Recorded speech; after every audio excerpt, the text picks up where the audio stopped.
So, good evening and welcome, Sherri. My name is Trish Triumph Sullivan, and I'm the proprietor of Downtown Book and Sound in Salinas, California. And we're really pleased to have you here. You are the author of Menno-Nightcaps. Let me see if I can get it close in so people can see it a little better. There we go. Get my finger off of it. and so we appreciate you joining us tonight at Downtown Book and Sound, and I'd like to ask you a little bit about yourself. Thanks. Yeah. I mean, thanks for having me, Trish. It's real pleasure. So can you tell me where you're from originally? Sure. Yeah, so I'm from a place called Kitchener-Waterloo in Ontario, Canada, and it's one of those little Mennonite enclaves. There's a bunch of them around North America where you find Mennonites and non-Mennonites living together, but we tend to cluster. So there's a whole bunch of Mennonites in like sort of Lancaster County in Pennsylvania. In California, there's some in the Fresno area. In Canada, we have some in Winnipeg, and we have some in Kitchener-Waterloo, and that's where I grew up. So different kinds. I was never one of the old order Mennonites who like dressed differently than our neighbors, but I was always I grew up a Mennonite and still am a Mennonite, just a progressive Mennonite. So can you tell me a little bit about Mennonites? Because I'm a little in the dark. I know that often that they're they are farmers, but that's not everyone, right? Yeah, not everyone. No, there's lots of Mennonites who live in cities now, like I do. It's certainly our roots were. So it's like Mennonites. It's a Christian group, came out of Anabaptism in the 16th century. So what was called the Radical Reformation. And then it just kind of splintered. You're laughing at that. It was radical. Yes, we were radicals. Wonderful. I love that. Yeah. They were radical. They were considered radical for saying that that they were against baptizing infants. So that was just considered radical. And they were also a little bit social revolutionary from time to time.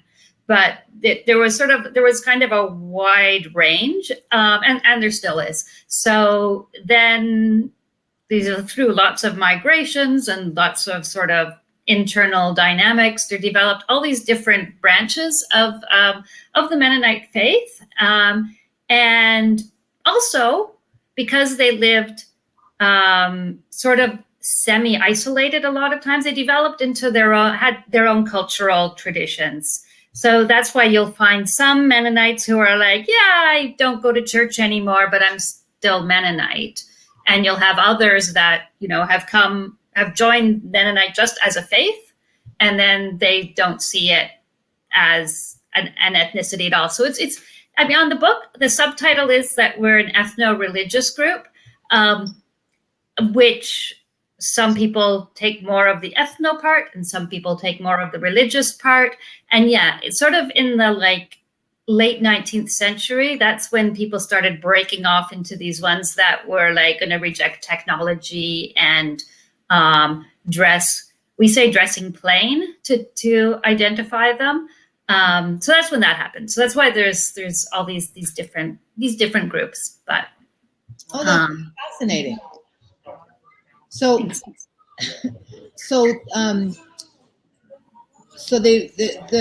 the religion originated in the UK? No, in the Netherlands and Switzerland. Okay. Yeah. Yeah. Sort of whole sort of area, sort of South Germany, a little bit, that sort of just that central area.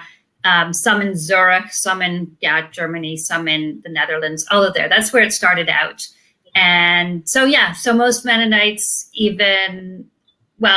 Mennonites who can trace their way back, not the ones who've joined more recently, have some kind of German or a Dutch sort of language in their background too. That's in the book, I've got some of the cocktails reference the languages. There's Low German and Pennsylvania Dutch, the two sort of languages that are particular to Mennonites. Okay. And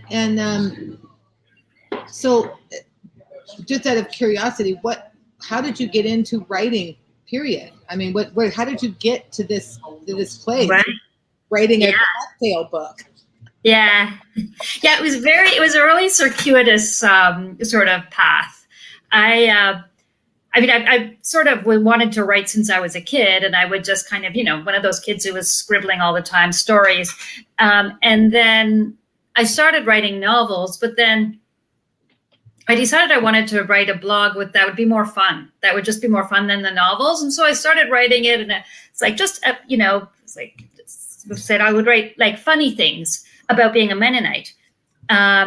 And so I started writing it, and then, even before I started writing it, I was talking about it to my family, and my older daughter said at the time, this was 2013, and she'd been watching a lot of drunk history, and she said, the only thing good on the internet these days is drunk history. And I said, well, I could be the drunken Mennonite. So that gave me a title. And then I thought about how I would do it. And I had recently noticed cocktail blogs. So I said, and they tended to be really kind of esoteric and earnest, right? And I'd also noticed that when I saw Mennonite things on the internet, they were also pretty earnest, but not in the same way. And so I thought, now wouldn't this be funny to pull these two really kind of earnest genres together, but not be quite so earnest about it. So I started doing it, so it was just kind of on a lark. And then that's when I started really learning how to make cocktails. Like that was so I trained myself. I mean, there's lots and lots of good instruction out there on the internet and in books. And at first I didn't think anybody was drinking the cocktails. I was like, because it was kind of a joke. And then I found out they were. So I was like, okay, I better start really, I want to make these things good if people are actually going to be drinking them.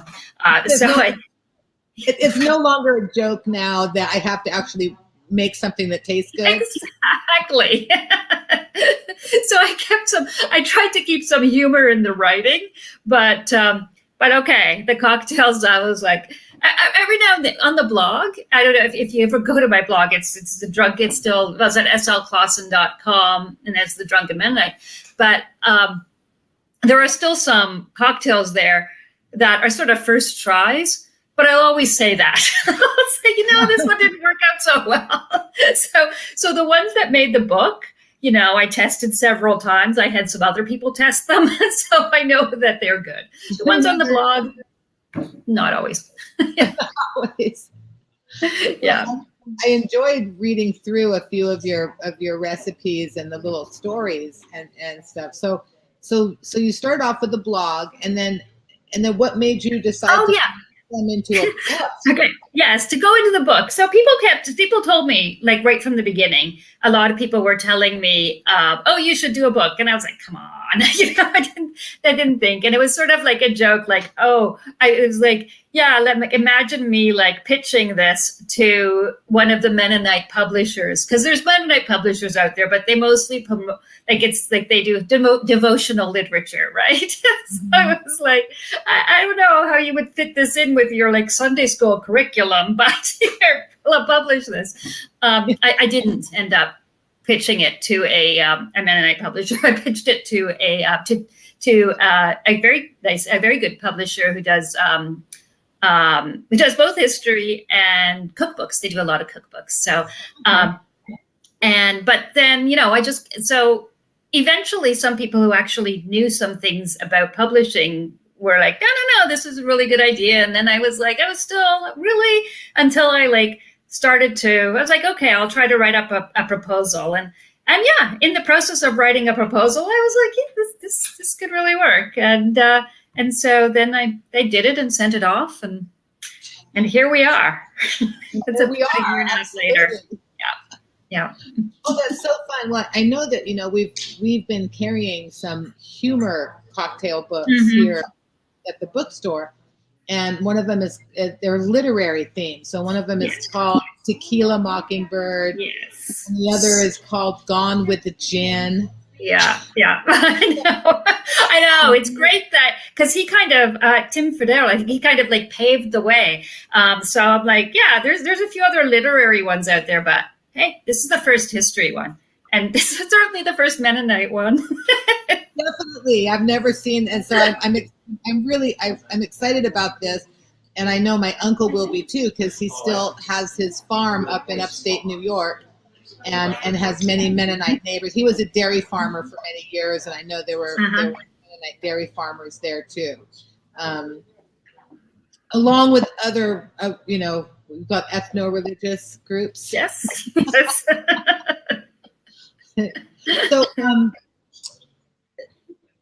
So what's your goal with this book? I mean, you really like. Well, tell me what were you think once you decided to do it? What was your main goal? Yeah, I mean, that's an interesting question. So my goal, I think, a lot of sort of the goal is to like bring pleasure into the world. Sort of that's the big sort of just my like goal in life. Okay, yeah. So there's a bit. There's, as you've already looked at it, so about half of it is history, right? Like the first section and then the third section. So there's a little bit of education in there. I'm a historian by training, so I'm not a historian of Mennonites, but I know enough about history that sort of I care about how it's done, and so there was a little bit of teaching history through cocktail recipes that it's reductive. It's not like a really in-depth knowledge. So I kind of have a couple of audiences, right? A lot of Mennonites are buying this book.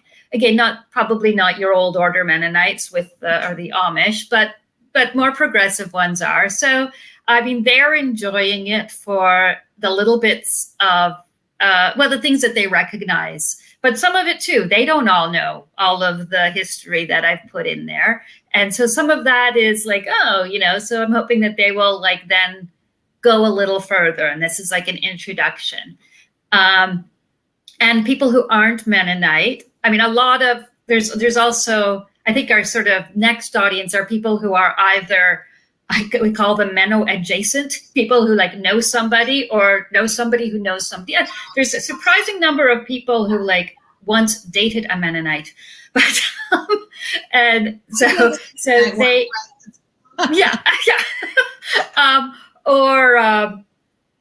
or just what we call just people who are just curious about. I don't understand much about Mennonites, but I see them out at this protest. Those ones actually usually aren't Mennonites, but they're at the farmer's market and I don't understand that. So, the other people, in addition to getting some tasty recipes, people who don't know much about Mennonites might also learn a little bit. But hopefully it's more about enjoyment, I think, than about teaching. Yeah, that's good. Well, we learn more when we're having fun. I think so. So it's true if you can make learning fun. My favorite history class was a teacher who not only could tell a good story, but could make us laugh. And I think I learned more in that history class than in any other history class because he made it fun and he was a good storyteller, which helps a lot. Especially for young people, Yeah. Mm-hmm. So, well, I'm excited to try some recipes, and I'm hoping that we can do a couple of recipes out of your book here. Mm-hmm. So, you want to do that? Are we doing that now? Well, I don't know if you want to do it now. What else would you like to share with us? We can. I'm certain. I'm fine to like make a cocktail now, and we can keep talking afterwards if you want, or it's up to you. Yeah. Okay. Let's make a cocktail so we can have something to drink while we're talking. Yeah. Okay. So, I mean, I'm going to push my computer back so that people can see the cocktail making and pull forward. And you want me to, so the first one we were going to make is the one that's called the Planoma, right? Planoma. So do you want me to read what I wrote about the Planoma first? Would you please? Okay. Okay, so the Planoma, I don't think I can, there's a little picture there, but I'm not sure how well. Okay, it shows a little bit. You can see so it says, many people think that all Mennonites dress plain, that is why they confuse us with the Amish and the Quaker Oats guy. And a few Mennonite groups do dress plain to avoid vanity and conforming to the ways of the fashion world.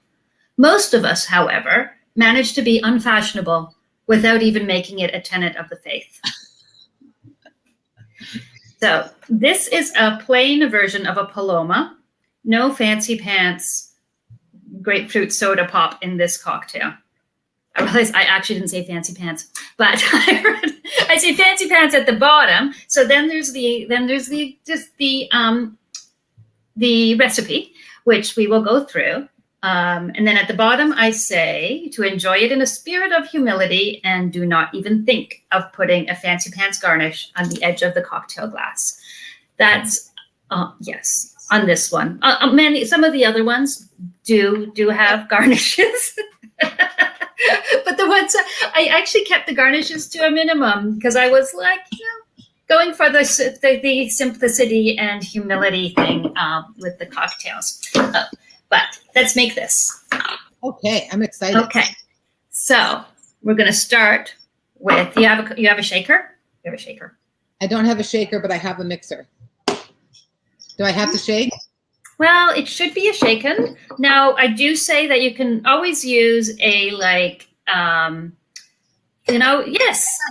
one can always improvise. And that is one thing. I am not one of those cocktail purists who says you can't improvise.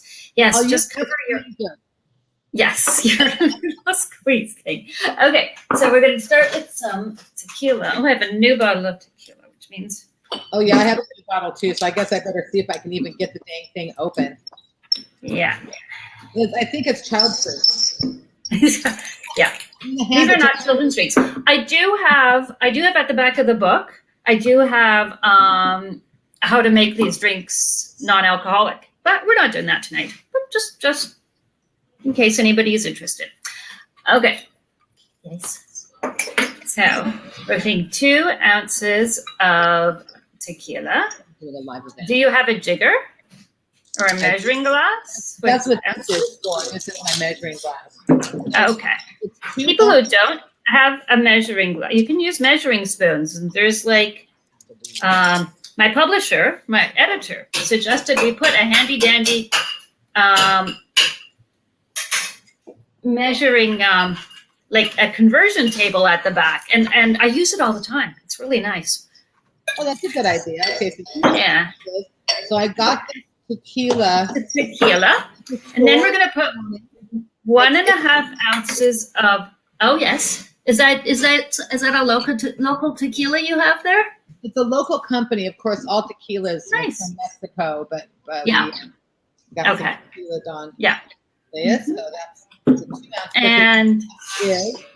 then 1.5 ounces of grapefruit. Okay. And there, I think you said you were using a local. Oh man, I got it perfect. Oh yeah. Time. Oh yes, I have a grapefruit here to show, just in case your viewers do not know what a grapefruit is. Yeah, me too. I thought I'd have one. Yeah. A California grown grapefruit. Very nice. Yes. Okay, your grapefruit juice goes in, and then 1/2 ounce of lime juice. I also have a lime. Do you grow limes in California too? We do. In fact, we have a lime tree in our backyard. Nice. Oh yeah, it's pretty darn good. And how much lime juice again? 1/2 ounce. 1/2 ounce. Okay, let me see. That's good. This is the lime.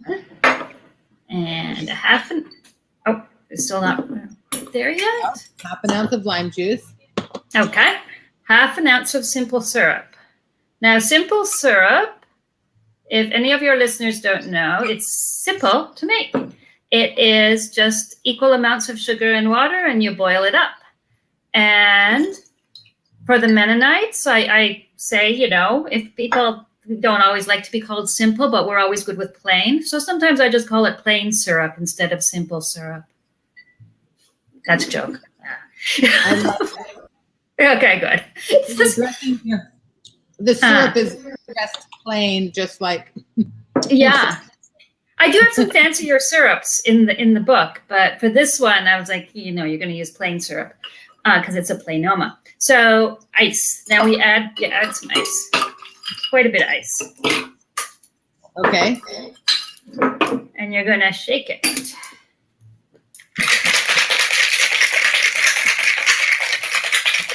Oh, boy. Okay. And then putting more ice.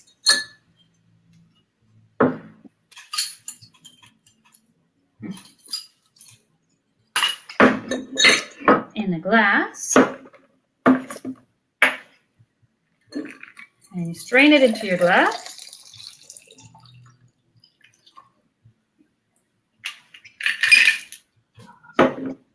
And we're going to top it with some sparkling water. Oh, okay. So the water goes in after.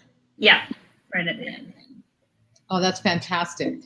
And it just manages to mix enough, even without. And sometimes it's nice. I'm just going to grab a spoon. I'm not going to grab a spoon. Huh. Okay. Sometimes you might give it a little stir.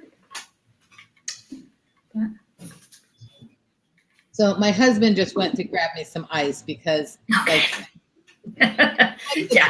Person, I totally forgot about ice.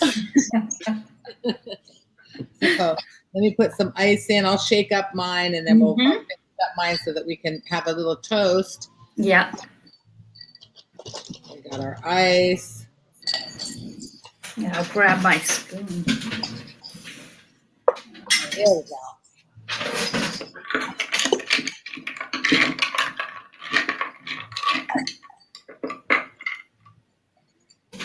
Well, I'm shaking mine up, but I'm doing a little bit more quietly.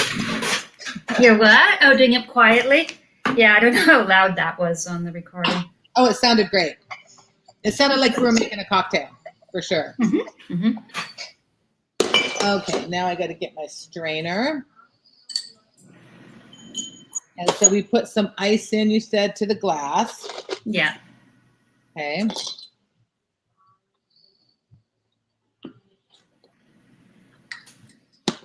see if I can do right here. There we go. And then we top it with some sparkling water, correct? Yeah. Yep. Here. Put some in there. Okay. Yeah, you would typically use a tall glass for it so that you have like about now because 3.5 ounces. Oh, you get like, and then you have 3 ounces of the sparkling. But, however you like it. Well, we're going to do our best here. Yeah. And see exactly. So then I got some Pellegrino water, sparkling water, to see how this one's going to do. And we used our simple syrup that we made. We used raw brown sugar. Nice. So it looks pretty. It has a little different color than yours does. Yeah. Yeah. It'll give it a slightly richer flavor. Okay. So let's see if we can get Cheers. it. Cheers. Ooh, this is really interesting.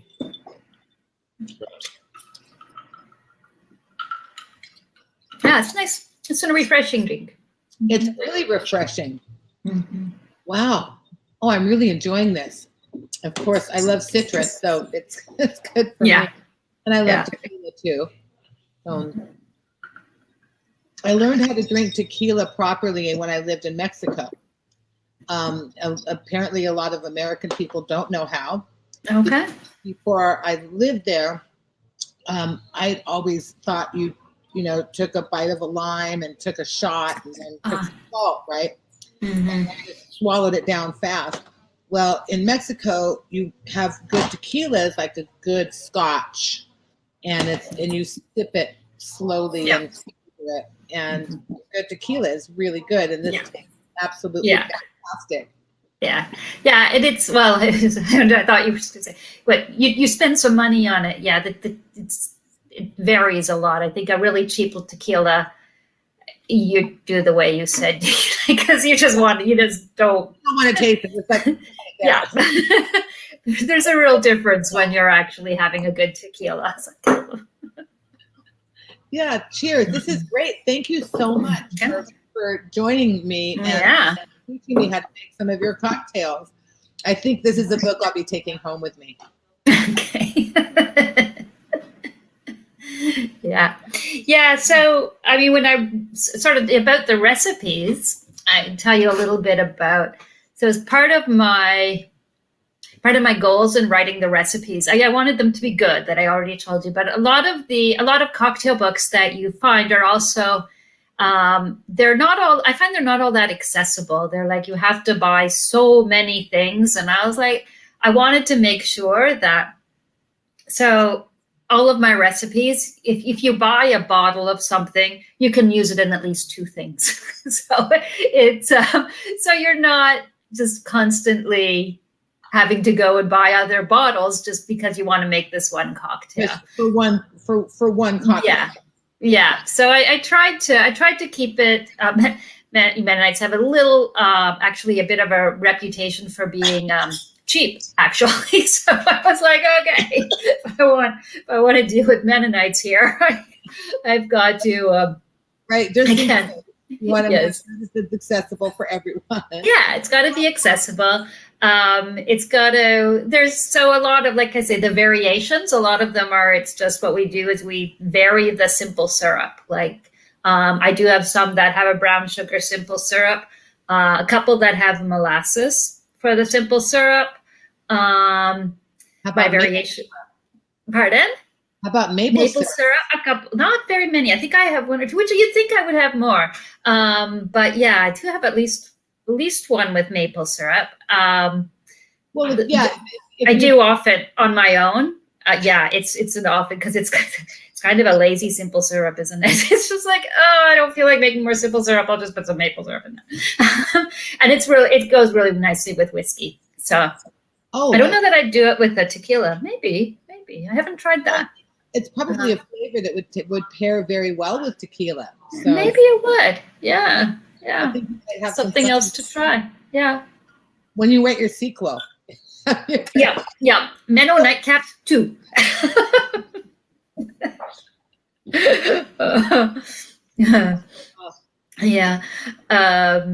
So that was one of, but yeah, I still wanted them to be interesting.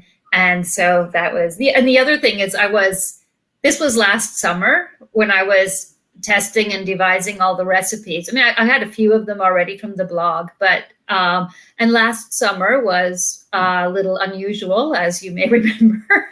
So I wasn't, beforehand, I thought I might be having people over for cocktail testings. I was not having people over in the summer of 2020.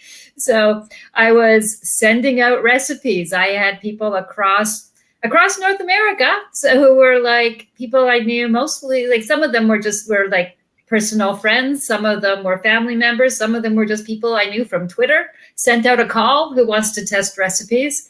So I'm sending them out, but that's also part of these have to be things that are accessible. People weren't going out and buying a whole bunch of esoteric ingredients.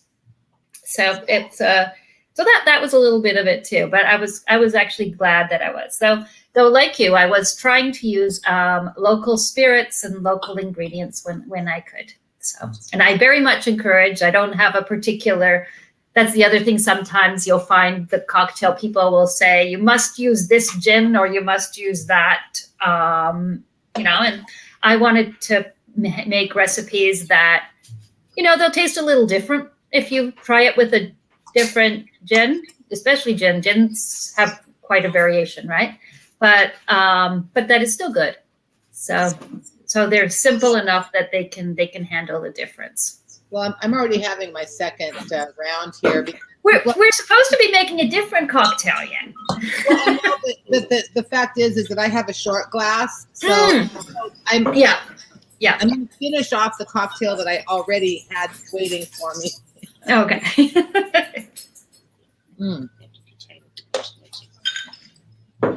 Yeah. So when you were testing them, did you base a lot of them on cocktails that were already there, like out there? So I didn't look, but I was wondering if you have a Manhattan type cocktail. I do.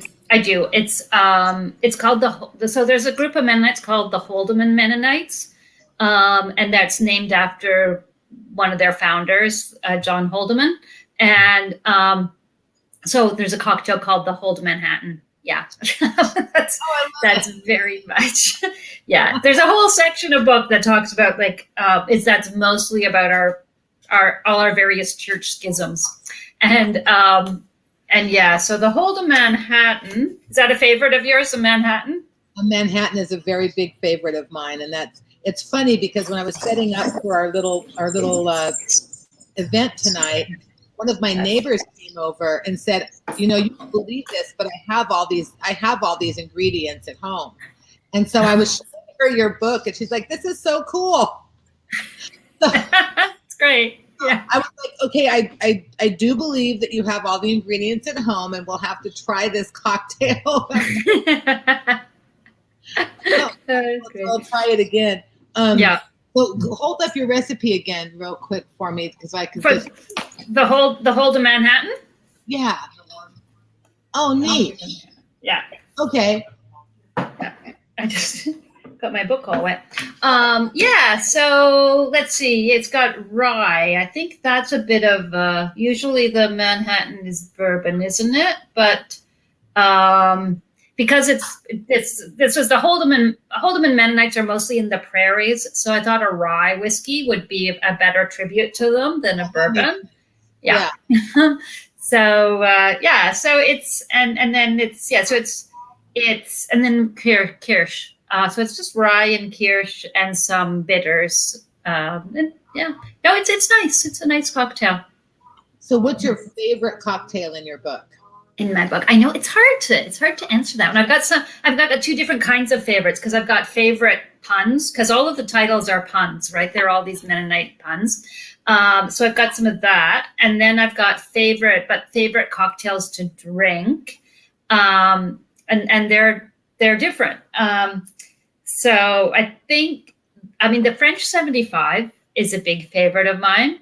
I don't know if you know that one. It's gin and sparkling wine and lemon and simple syrup.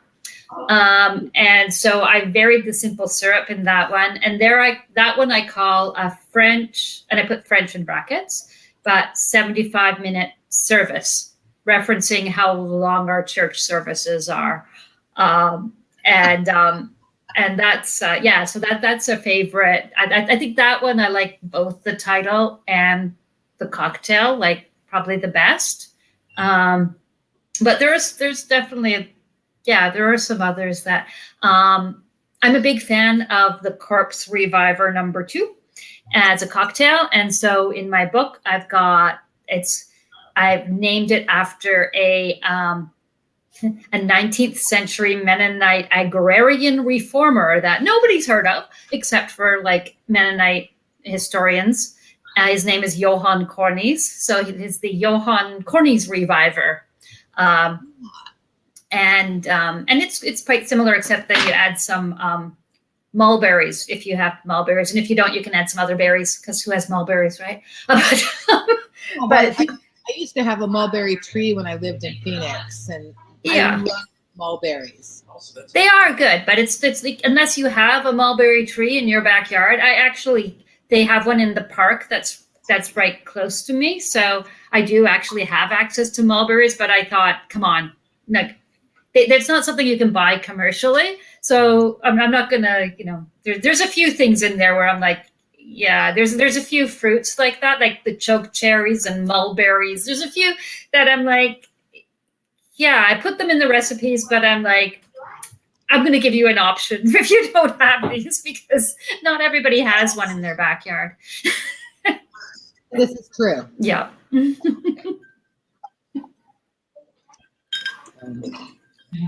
I don't know if we're going to finish our first one before we move on to the second one, or whether we just. I was definitely short. I was definitely thirsty when we were making. Yeah.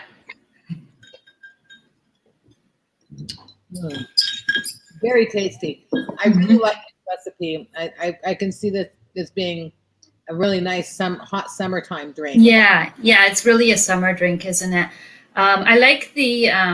I just think using the freshly squeezed grapefruit juice, it makes all the difference, right? It's. I agree. Yeah. I agree. We prefer when we make margaritas to use only fresh squeezed limes.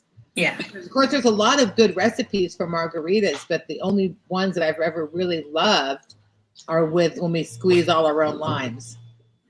Just so good. Yeah.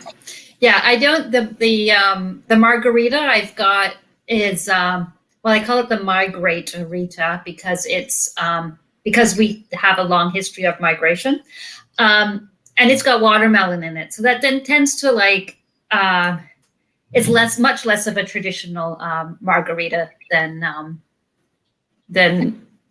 some of my other recipes are traditional. So yeah, there's some of them are a bit more like the name, and some of them are a little bit less. Okay.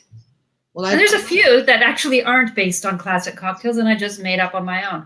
But most of them are based on classics. Well, I love the idea of watermelon in a margarita. Yeah, sounds great. Yeah. It's a nice cocktail. It's kind of yes. When it was watermelon season, I made a couple of those.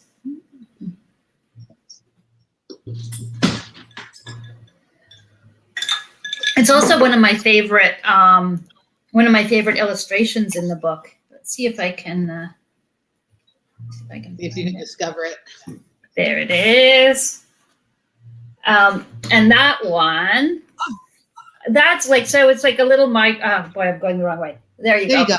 It's a, so yes, it's a watermelon going into space, and there's a little person inside it. And that is because what I say in my little blurb, I'm going to read again. I don't care if you want me to. Whenever Mennonites aren't happy where we are, we up and move. We've migrated for various reasons, because of religious persecution, or the land was crappy where we were, or we suspected the government of wanting to interfere in our schools, or whatever. Mostly, we like to think of it all as religious persecution. These days, there's talk of migration into space. So that's why we have the picture of, okay, but I didn't go on. And then I just have told you that the recipe has watermelon in it. So that's why the illustration has both going into space and a watermelon. Yeah. so that's not all of the illustrations are quite that on point, but that one we really got it. Well, watermelon is one of my favorite fruits for one thing.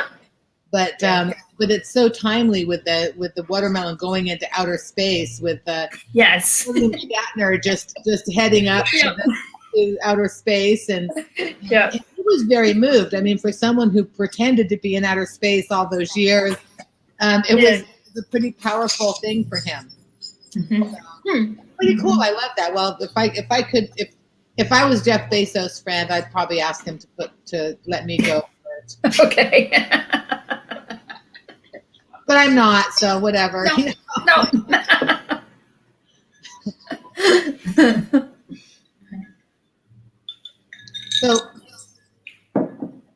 So I love the stories that you have with the little bits of history and little stories about it. So now I know I asked you what your favorite cocktail was. What was your least favorite one? My least favorite? Your least Is that favorite? My least favorite cocktail. Wow. in your book? Like, there's got to be one that maybe it was just like by the time you were done with it, you were like, nah, I think I'm over it. Okay. Well, so there were a couple that I had to have other people taste because I'm not actually a big fan. Like, I don't drink coffee. I very occasionally drink coffee. I shouldn't say that. Like, I went to Italy and I was like, man, this is good. I didn't think coffee could be this good. But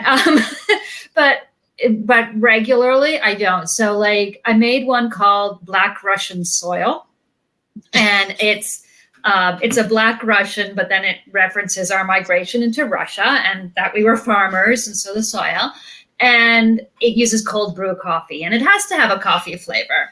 And so I'm like, my husband is like, here, try this. Is it good?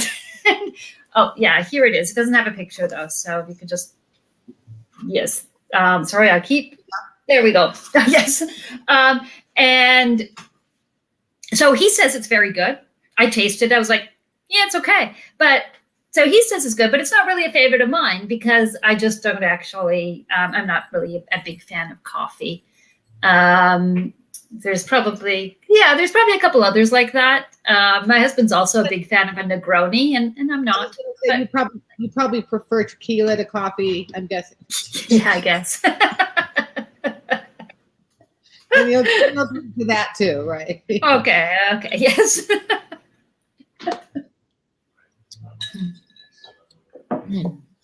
Yeah. So are you ready to make cocktail number 2? Sure. Okay, for this one, I need my book. Before I get too drunk to continue. Just kidding. Yes. Okay. I think, yes. No, I'm good. I'm joking. Yeah. I have a high tolerance. Okay. It's important to practice. Get ready for these. Exactly. Practice makes perfect. I think so. Yes. So this one is called the Apparel Quilts.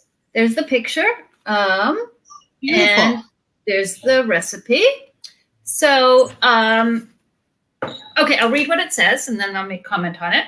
So, Mennonites did not invent quilting and rarely even design our own quilt patterns. But that doesn't prevent us from claiming quilts as one of our cultural forms of expression. We like to think the quilts reflect our values of practicality, frugality, and community. They reflect practicality because they are things of beauty, but also useful. Frugality because they are made from fabric scraps of old shirts. And community because they are made by groups at quilting bees. None of those things are consistently true, but quilts do reflect our value of underpaying women for back-breaking work.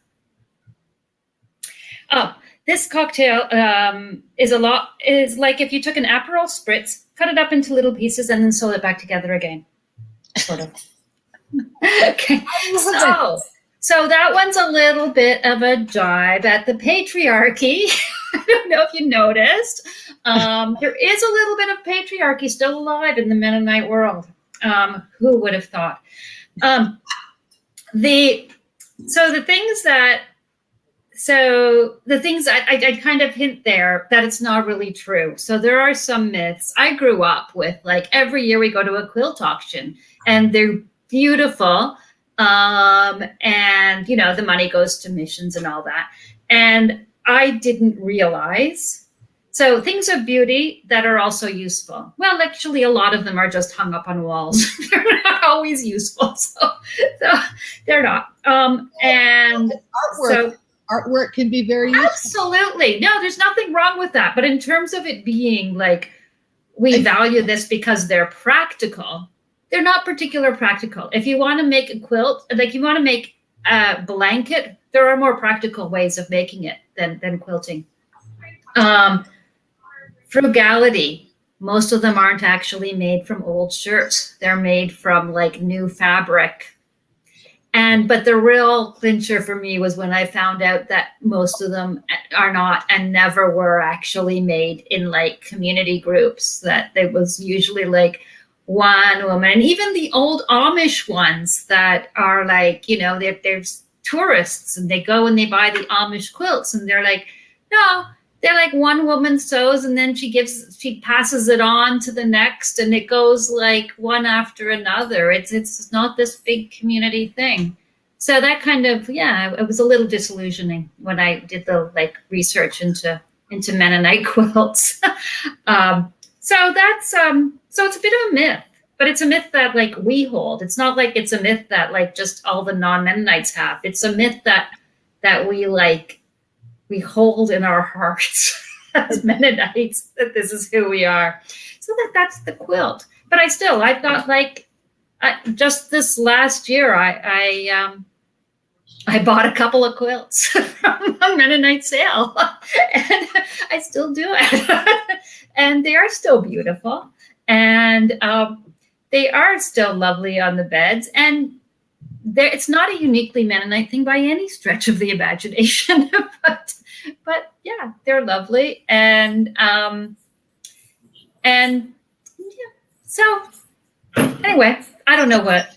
Anyone who's done quilting, knows what hard work it is. And It is very hard work. Yeah. I did at one point, was part of a quilting circle, and we would all work on the squares, but then we all got together and quilted together. So it was definitely a circle where we all sat around.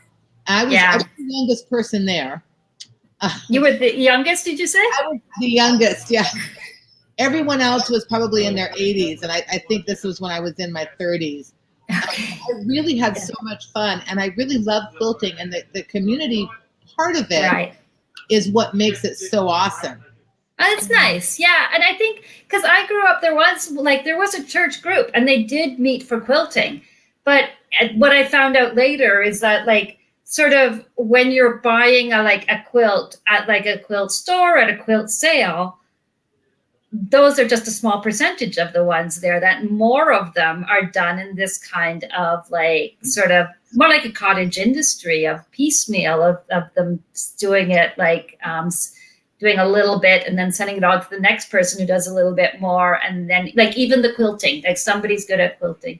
The other thing, my mother had a story about, because she went to the church quilting thing once or twice, and how like they would there'd be someone, they would never say anything, but then somebody would quietly take it home and like undo all the stitches of the ones who weren't as good quilters.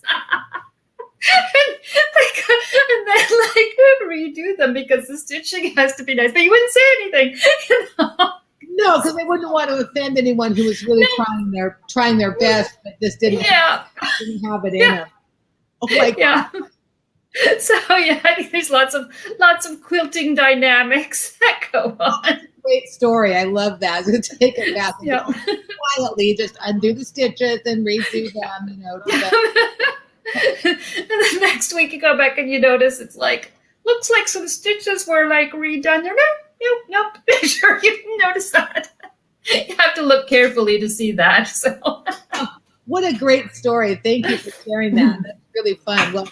Okay. I love quilting, and one of my favorite art exhibitions that I've seen ever for fabric or textile art was the Quilts of Gee's Bend. And I don't know if you've ever those are gorgeous. Yeah, I didn't see it. Like I saw the book that came out from of them. Yeah, they're just. The idea of reusing those scraps, but having them be a little bit asymmetrical. Like my friend that I went to the exhibition with, she couldn't stand it, that they weren't symmetrical, that they but I loved it. That was like my favorite part.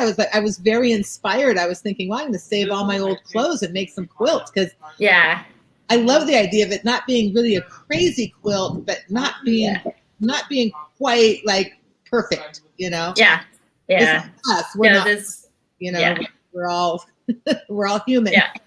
Yeah. Those are. I saw that book too, and well, I mean, you saw the actual exhibit, but they were some gorgeous quilts, and there are, and I certainly in my little humorous jibes there do not mean to be undermining the beauty and the craft. It's incredible. I mean,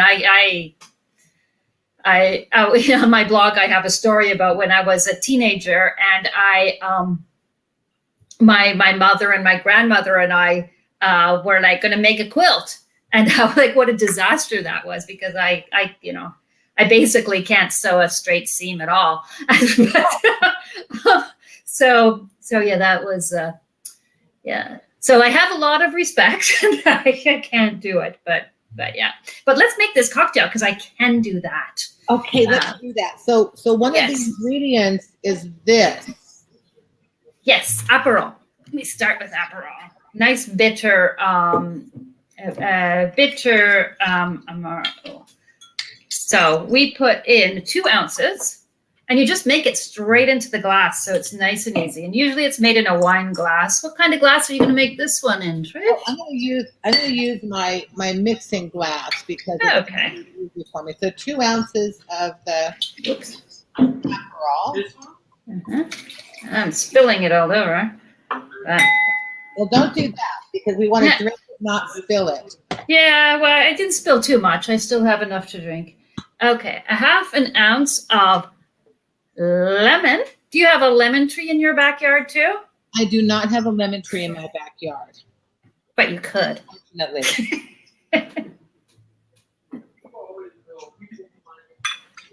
Okay, that's 1/2 ounce of lemon.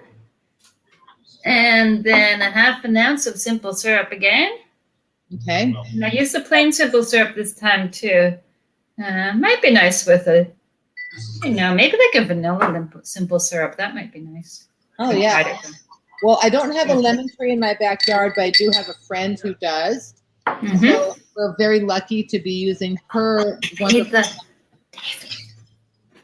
And then we're going to top it up with sparkling wine. And it says, I said like 2 ounces, but I think again, you kind of just, often these ones that you top off. I have to open my sparkling wine. Yes, see what yours, I've got a screw top, so I'm not going to have the quite the drama that you're going to have with opening your.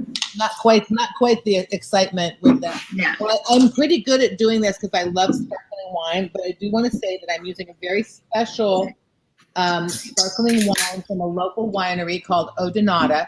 Nice.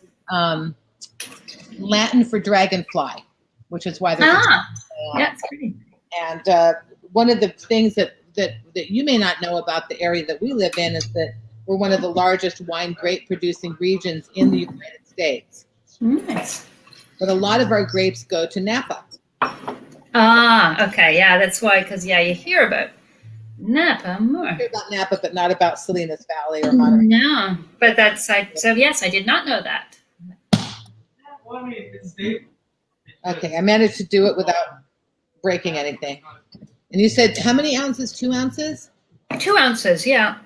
But you can just do that much. Yeah. Oh, yeah. Supposed to add the ice at the same time. Oh, I'll do the ice in a sec. Sorry. Yeah, me too.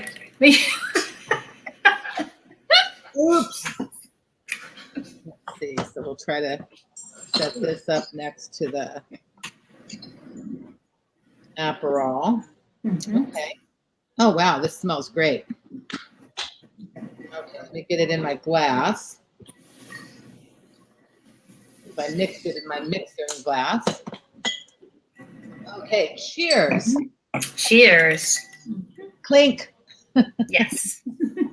There I can get the sound. Wow, this is really good too. You're a very talented cocktail mixologist. Thank you. Oh, I'm really enjoying this. Yeah. Oh, yummy. Yes, it's a nice, refreshing. But I think it lasts. I think it's nice actually on an autumn day as well. Like the other one, I think is more. But it's also it does feel autumny for some reason. Yeah. I'm not sure why. Maybe it's the slight bitterness. Yummy. Yeah. Husband thinks I should plug mine because this is a local to where I am. This is a Creekside. It's a local A local wine from the Niagara Valley in Oh, in nice. Ontario. Yeah, please do. Yeah.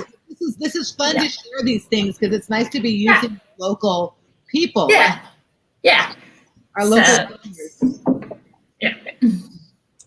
Oh, Sherri, this is really fun. Thank you so much for joining me and cheers. Drinking together. And Yes, drinking cheers. together. Thank you for having me. This has been fun. Oh yeah, I totally can't wait to try some more of your drinks now.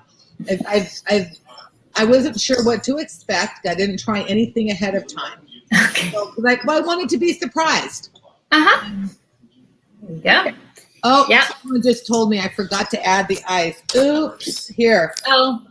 I have more. So and this is Diane. Diane says, Trish, you forgot to add the ice.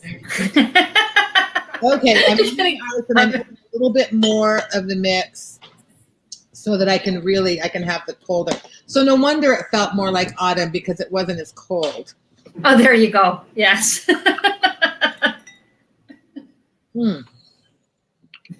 So before we leave today, I do want to put a shout out to anyone who's watching right now. If you have any questions or comments, please, if you're on Facebook especially, please type them into the chat. And my husband's asking for some. Well, we have a hand reaching out. He did put ice in his glass. That's true. He deserves some for that. He deserves a taste. Yeah, he's been watching the shop while I'm here drinking with you. Good, because some people could be just walking off with all your books. They could be, but they wouldn't because they probably want to have a drink. They could be walking off with all the alcohol, but that's right in front of you. So when Wendy, I think maybe it's Brûlée, says, can't wait to try that one. And then Diana, is it Diane or Diane? Diane says, I want to be there with you having a cocktail. So we wish you were here too, Diane. And as soon as you get a chance, I highly recommend it. So cheers to both of you. As soon as you get a chance, give it a try. Mm-hmm. So if anyone does have a question for Sherri, please do type it in now. Or you can comment later and we'll take a look at the Facebook feed and answer later on. We didn't mention my connection to Salinas. No, we didn't. Oh, yeah. So how in the world did I end up have you to come and do a book event with me? Yeah. So my sister-in-law, right? My sister-in-law lives in Salinas, and my brother-in-law is guess he's the secret baker. I don't know. He's such a secret. Maybe I'm not supposed to mention it on here, right? Shh. Yeah. Anyway, if too many people want his bread, then we won't be able to get any. Right. We keep wanting him to, come back and visit us up here and bake for us, but I don't know. He's pretty busy down there. Yeah, no. I know that's what. Yeah, he's golden down there. We're those of us who are big fans of the Secret Baker are very very very protective and very very selfish. We want our pastries and our bread, and oh my gosh, they are so good. So just like your cocktail. So I think that would be a good mix would be to have some of the bread. Well, I think he needs to just supply me with some pastries, and I will match them with cocktails. Perfect. So whenever you come for a visit, you'll have to come and see it in person, and we'll have some cocktails. We'll do a special cocktail live event. That will be great. Yes. Yes. Diane says she's coming to the beach tomorrow to buy a copy of your book. Oh, okay. Yes. People with me are in this area are welcome. I'm doing a little beach. We haven't been doing live events here. Well, so that's the closest we're doing is I'm going to sit on the beach with a box of books. But that's in Toronto. That's actually a good idea because I mean we've just started doing live events, but everyone has to be masked. Yeah. And we're very concerned about the safety of our guests. So we have all the doors open and the breeze coming through, and making sure that we're that everyone's safe. We don't want to make anything worse. Of course not. Yeah. Yeah. Yeah. Well, I don't see any other comments currently, but I just want to really thank you for taking the time, Sherri. That was, first of all, great to meet you. It was great. Yeah, it was really nice to talk to you and to make cocktails with you. Wow. Yeah. Okay. Well, actually, that worked out pretty well. If I put my drink this way and you put your drink that way, we can almost clink. Almost a clink. Yes. Oh, that's perfect. So this has been really, really fun. And all drinking aside, I think I am excited to read the rest of your book and learn some of the history, because I did not have a chance to do that beforehand. I kind of like skimmed through just to kind of see, and was waiting to see what we. Dan. I like this one a lot. My husband Dan has his comment is he likes this one a lot. I like both of them. Okay, good. But he gave it a look like a lot. Yeah. That's great. Yeah. So, and I'm very happy that you're carrying my book. And yes, I will. All those Menno adjacent people in like the Salinas Valley and environs, and even further afield. I think they should drive down, shouldn't they? From like, and this is the book. It's called Menno-Nightcaps, and we have plenty of copies here. I'm going to buy one and take it home with me because I'm thinking this is a pretty pretty good resource to have. It's good, and my copy, I can say one of the nice things about having it in a hard copy, you spill on it, it actually wipes off pretty well. Oh, good, because I have a problem with that. With yeah. It's a good quality in a cocktail book, I think. Oh yeah, I think so too. See if we can get this lined up so that we can. Very nice. Everything. Mm-hmm. That's right. I'm not showing mine. Yeah, but anyway. We'll show. There you go. And you got the book. Yes. So I just thank you so much. This has been really fun. It was nice to virtually meet you. Yeah. And I hope we get a chance to meet in person when the pandemic's over and you come for a visit. And I'll treat you to a special Steinbeck tour. That'd be great. I'll give you a tour of the downtown with all the history and stuff, because I am a big history buff. Great. History. So we can share a little bit. Great. I will look forward to that. So Sherri, thank you again, and we're going to end the live broadcast right now, and thank everyone that joined us and everyone who joins us in the future. And we might be able to even find a way to do some little book plates with you, so that people buying your book can get a signed book plate. Yeah, we can talk. Yeah, we'll talk about it. Yes. All right. Thanks again. Okay. And I'm going to put us off of the live broadcast. Okay. Okay.